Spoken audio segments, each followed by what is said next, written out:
जय श्री राम, राधे राधे। कैसे हैं आप लोग? आई होप आप अच्छे होंगे। चलिए, मैं आज का टॉपिक आपके सामने लेके आई हूँ। ये भी मेरी ज़िंदगी का सच है, मेरी फैमिली का सच है। ये आप लोग वीडियोस देख रहे हैं, मेरा क्या कसूर, मेरी ज़िंदगी का सच। आपने पार्ट 133 में सुना होगा कि किस तरह से हिमानी हम लोगों को झूठ बता करके ज्वालापुर का बहाना और देहरादून का बहाना लगा करके जाती थी, और जिन लोगों के साथ जाती थी वो सत्यम का परिवार और प्रतिभा आंटी और भोला का परिवार, इनके साथ ये झूठ बता करके मुझे और ये देहरादून और ज्वालापुर जाती थी। आखिर क्यों जाती थी, इसके लिए मैंने आपको लास्ट वीडियो में बताया है कि इसके लिए सरकार जांच करे। चलिए, मैं आप उसके आगे भी बताती हूँ कि आखिर सत्यम औरों की मंशा क्या थी और इन्होंने किस तरह से दुश्मनी खुद ही हमारे साथ पाली। हुआ क्या था कि जब कुछ साल पहले जब मेरे पापा जीवित थे, जब मेरी दादी शांति अरोड़ा जी, वाइफ किशन दास काका जी की, उन्होंने अपने ही विवेक से, अपनी समझदारी से उस जो दादा की संपत्ति है, उस दादा की संपत्ति पे बंटवारे कर दिए थे। आगे का हिस्सा जो है, 2 कमरे छोटे और एक हॉल, एक बरामदा, हमारे पिताजी स्वर्गीय शुक्र अरोड़ा जी के नाम कर दिया था। तो जिसमें हमारे जब नाम हो गया, हमारा किराया अखाड़े में जाने लगा और एक तरह से मेरे पापा उस घर को पावर ऑफ अटर्नी मिल गई थी। अब मेरे पापा ने सोचा कि बेटियां बड़ी हो रही हैं तो दामाद भी आएंगे और माहौल भी मोहल्ले का खराब होता जा रहा है, वो माहौल अब रहा नहीं है।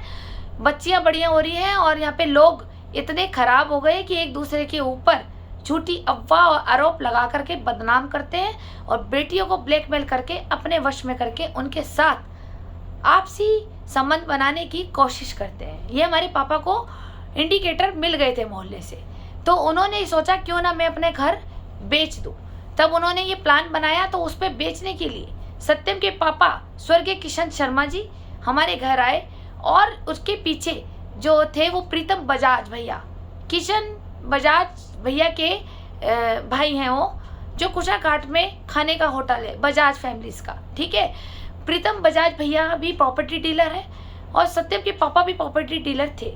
और एक कुशाघाट पे एक और पंडित जी है, कोई संदीप करके, वो भी इन्हीं के साथ इन्वॉल्वमेंट थे। मेरे पापा ने कहा कि मैं घर बेच रहा हूँ, तो सबसे पहले 1 लाख रुपए का बयाना किशन चाचा जी हमारे घर लेके आए थे मेरे सामने ही, और जो पेपर एग्रीमेंट हुआ कि हमने इतने दिन में मकान खाली करना है और पूरा पेमेंट हमें मिल जाएगा, तो सत्यम के पापा हमें बयाने के तौर पे 1 लाख रुपए दे गए थे। अब उसके बाद मेरे पापा ने जब वो बयाना रख लिया, तो मेरे पापा ने ये बात नरेश जोशी एडवोकेट जो रहे हैं, जोशी परिवार, हमारी जो फैमिली के भाई हैं, और एक खन्ना वही खन्ना चाचा जो हाथी खाने की गली के बराबर में वेद जी है, इनसे डिस्कस करा कि मैं मकान बेच रहा हूँ, मैंने बयाना पकड़ लिया है, और नरेश जोशी को भी बताया। और ऐसे ही उन्होंने बेचल के कुछ अपने दोस्तों के साथ, बेचल फैक्ट्री में जॉब करते थे, पापा मेरे टरबाइन इंजीनियर थे, तो वहीं पर डिस्कस करा कि मैं वहाँ से घर बेच रहा हूँ क्योंकि माहौल अब ख़राब है, मुझे कहीं ना कहीं सिक्योरिटी होती है कि मेरी बेटियों के साथ कुछ गलत ना हो जाए। अब इन्होंने, मेरे पापा ने दोस्तों के साथ इधर उधर कुछ मकान देखने की कोशिश करी, रानीपुर मोड़ पे देखा, इधर उधर देखा, कनखल देखा। मेरे पापा को कहीं भी सुविधा नहीं लग रही थी कि जहां वो अपनी एक नार्सिसिस्ट वाइफ और 2 बेटियां, जवान बेटियों को वो सुरक्षित फील करा सके, ऐसा माहौल उन्हें कहीं भी नहीं मिल रहा था। उन्होंने 1 हफ्ते तक सब जगह देखा, पापा के दोस्तों के साथ कि मकान देखे जो सेलिंग में लगे हुए थे। मेरे पापा को संतुष्टि नहीं हुई। उन्होंने क्या कहा, उन्होंने कहा कि चलो एक काम करते हैं कि मैं इसको बेचता ही नहीं हूँ। और ये चीज़ जो ये है जगदीप खन्ना जी, इन्होंने बोला कि अरे इसे मत बेच, देखिए वहाँ से इसको लालच आ गया था, इसे मत बेच, यहीं पे रहने दे, तू कल चला जाएगा दुनिया से तो मोहल्ले में लड़कियाँ तेरी सेफ रहेगी। भगवान जाने किस इंटेंशन से इन्होंने मेरे पापा के कान भरे। तो उस वक्त हमने पापा से कह दिया था कि हम कनखल जैसी जगह पे जहाँ हमारी बुआ रह रही हैं, हम वहाँ रह लेंगे, कोई दिक्कत नहीं है। लेकिन मेरे पापा के अंदर एक जिद आ गई कि नहीं, अब मैं मकान नहीं बेचूंगा, वो जो बयाना था वो डबल दिया जाता है 1 हफ्ते के अंदर। अब आप ध्यान से सुनिए, 1 लाख रुपए हमने किशन चाचा जी से ले रखे थे। हमने 1 हफ्ते तक बहुत भागा दौड़ी करी, हमें सुरक्षित जगह नहीं मिली रहने के लिए। तो हमने सोचा कि क्यों ना हम इस डील को कैंसिल करते हैं और इनके पैसे वापस करते हैं, वो डबल दिया जाता है 1 हफ्ते के अंदर। मुझे कोई प्रॉपर्टी डीलर बताएगा कमेंट करके, क्या ये नियम इन्होंने सही किया? तो इन्होंने, मेरे पापा ने कहा कि भाई मैं मकान नहीं बेच रहा हूँ, तो 1 लाख की जगह 2 लाख ले ले। अभी 1 हफ्ते तो हुए हैं, वो पेपर मेरे पास है जिस पे इनके एग्रीमेंट हुए थे। तो इन्होंने मेरे पापा को धमकाया। प्रीतम चाचा ने, प्रीतम बजाज चाचा ने भी मेरे चाचा के साथ जाकर के हमें धमकाने की कोशिश करी थी। उस दिन मेरे पापा को हमने ये मना कर दिया था कि आप घर पे मत आना, क्योंकि हमारा चाचा, ध्यान से सुनिए, विनोद कुमार, स्वर्गीय विनोद कुमार अरोड़ा जी, वो इनको प्रीतम चाचा को बिठा करके 1-2 व्यक्ति और थे, और ये जो मैंने आपको बोला था कि एक कुशाघाट पे संदीप करके भी है, मैं जल्द ही उनकी फोटो बताऊंगी क्लियरिटी करके, संदीप नाम था उनका। और दूसरा ये जो बोलते हैं रघुवीर कचौड़ी वाले, ये इनके टर्म्स मेरे चाचा और चाची से बड़े अच्छे थे, फैमिली रिलेशन की तरह। तो ये उनके सपोर्ट में आ गए थे और इन्होंने क्योंकि वो जो मकान के जो 2 कमरे हमारे नाम हुए तो सब चाचा खाली नहीं कर रहा था, तो मेरे पापा ने आगे का ही हिस्सा बेचने की प्लानिंग करी थी, जिसमें हम पहले से ही रह रहे थे। तो मेरे पापा ने कहा नहीं देता, ये 2 कमरे खाली करके, कोई दिक्कत नहीं है, क्योंकि कब्जा चाचा ने कर रखा था और हमारा आगे वाला पोर्शन था, हमने आगे वाले पोर्शन को बेचना था। तो उसके पैसे हमने 1 लाख लिए थे, तो हमने 2 लाख रुपए देने की वादा कर दी कि आप हमसे 2 लाख ले लें, डबल ले लें।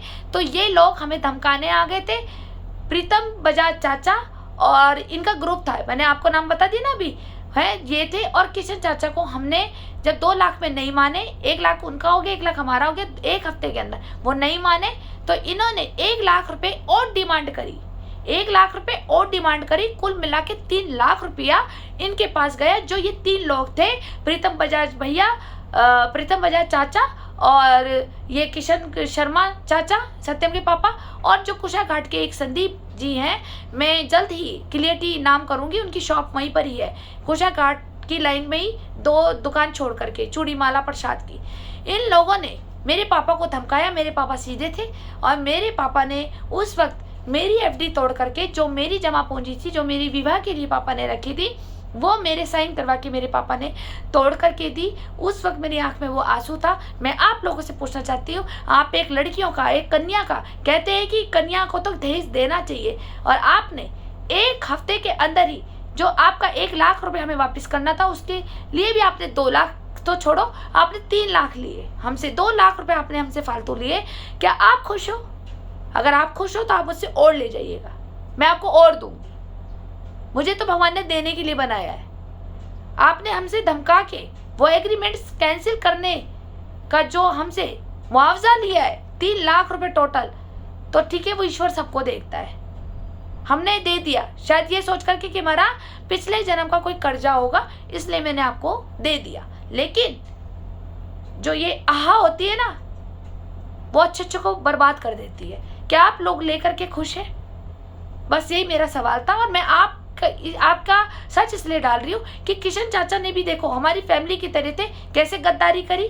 और क्या प्रीतम चाचा को, ठीक है, क्या इन्हें प्रीतम चाचा को क्या ये इतना डबल पैसा लेना चाहिए था?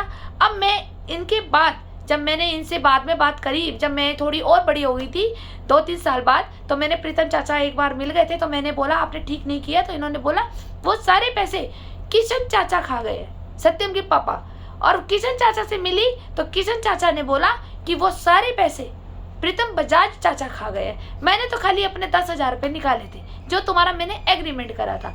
अब वो इन दोनों की बात में इन्होंने कहा कि मैंने तो आधा हिस्सा उनको भी दिया, संदीप जी को, ठीक है, वो कुशाघाट के जो पंडित जी हैं उनको। मैं इनका क्लियर नाम करूंगी, संदीप जी हैं ये मेरे को पता है, लेकिन इनका निक नेम क्या है वो मैं जल्द ही खोलूंगी आपके सामने, मैं फोटो भी शो करूंगी उनकी। फिर तो इस तरह से हरिद्वार में गुंडागर्दी, भूमाफिया टाइप के लोग मचे हुए हैं। मैं आप लोगों को भूमाफिया नहीं कह रही हूँ, आप लोग मेरे चाचा लोग थे।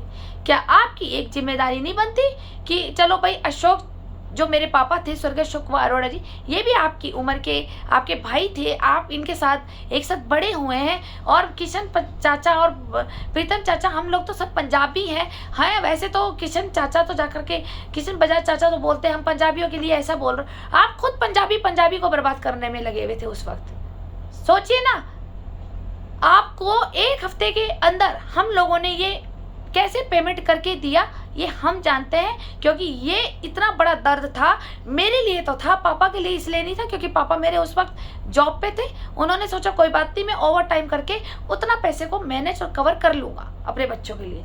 लेकिन वो सोचो, वो पैसे जो मेरी नज़रों के सामने से निकले हैं, वो मेरे को हमेशा पल पल याद रहते हैं, वो मुझे यहाँ याद रहते हैं। और अब अगर आप सोचो कि आप मुझे वो मुआवजा देने आएंगे तो मैं आपसे नहीं लूँगी। अब अगर आप ये सोच रहे हैं कुछ प्रॉपर्टी डीलर लिखेंगे मुझे कि ये गलत किया है इन्होंने, एक के दो तो बनते हैं एक हफ्ते के अंदर, लेकिन तुमने तीन लाख रुपए टोटल अमाउंट लिया है और तीनों ने 1-1 लाख रुपए बांटा है, मुझे ये भी पता है कहानी, ठीक है। उसके बावजूद भी अगर आप ये सोच रहे हो कि हम इसका फालतू का पैसा वापस कर दें मैं अब नहीं लूँगी, ठीक है। अब मैं इस समाज में यही डालना चाहती थी कि इस तरह से क्या इन्होंने मेरे साथ सही करा। जो सत्यम की मम्मी मेरी दुश्मन बनी हुई थी क्योंकि ये डील कैंसिल हो गई थी, और इन लोगों को ये लगा कि ये गुड़िया ने यानी मैंने डील कैंसिल कराई है, मैंने अपने पापा को भड़काया है कि ये डील कैंसिल कर दो और हम यहाँ से मकान बेच के नहीं जाएंगे। और इस तरह से इसकी मम्मी को मेरे से हमेशा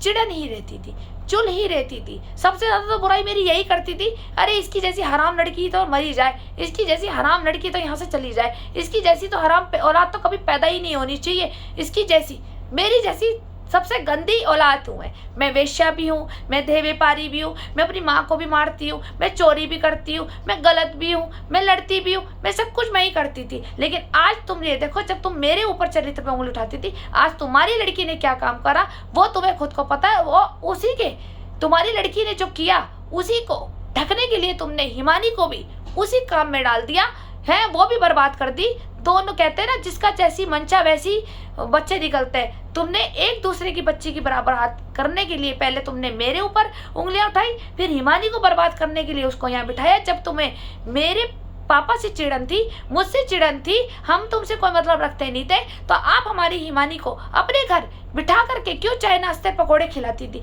क्यों उसके साथ आना जाना रखती थी, क्यों अपने घर अपने भाई के घर ज्वालापुर ले जाती थी, क्यों उसको देहरादून ले जाती थी। आखिर माजरा क्या है, जांच करे सरकार, मुद्दा यहीं से चल रहा है सारा।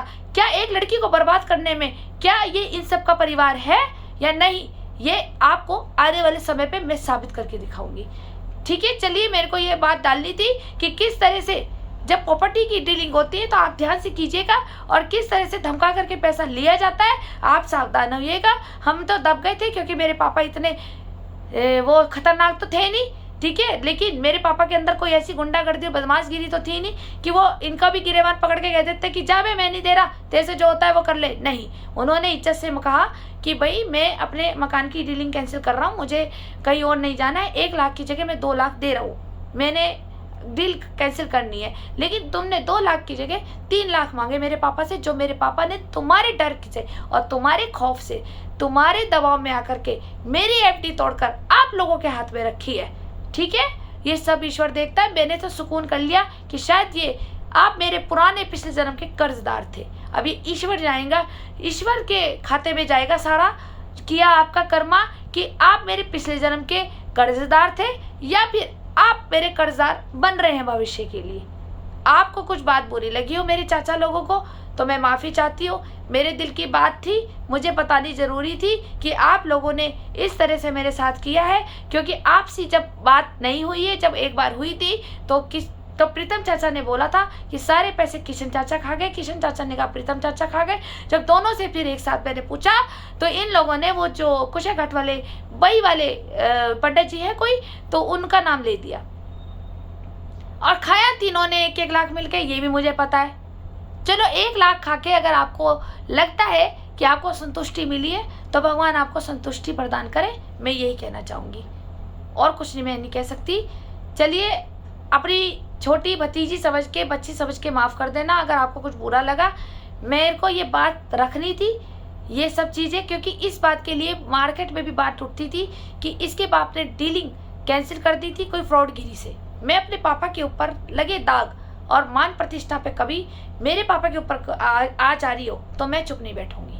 हमेशा ये ध्यान रखना, मेरे पिता ईश्वर थे, है। ईश्वर से बड़ा कोई और नहीं होता, ये मैं जानती हूँ, लेकिन मेरे पापा ईश्वर थे और उन्होंने बहुत स्ट्रगल किया है। उनके लिए अगर उन्होंने कोई गलतियाँ करी है तो मैं उसको मानूंगी, लेकिन अगर झूठे आरोप मेरे पिताजी पे लगेंगे, मेरे पिता की मान प्रतिष्ठा पे आज भी अगर कोई दाग लगाएगा तो मैं चुप नहीं बैठूंगी।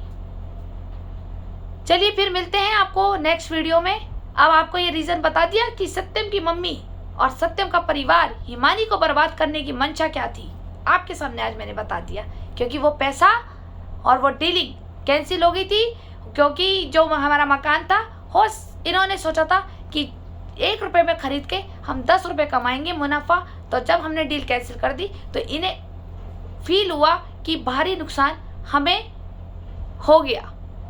हालांकि इन्होंने कोई फाइनेंशियली नुकसान नहीं झेला, लेकिन इनकी एक मंशा थी कि ये मकान हम मिलके खरीद रहे थे और अगर हम इसे भविष्य में महंगे में खरीदेंगे, महंगे में बेचेंगे तो हम 4 गुना प्रॉफिट इस मकान से कमाएंगे।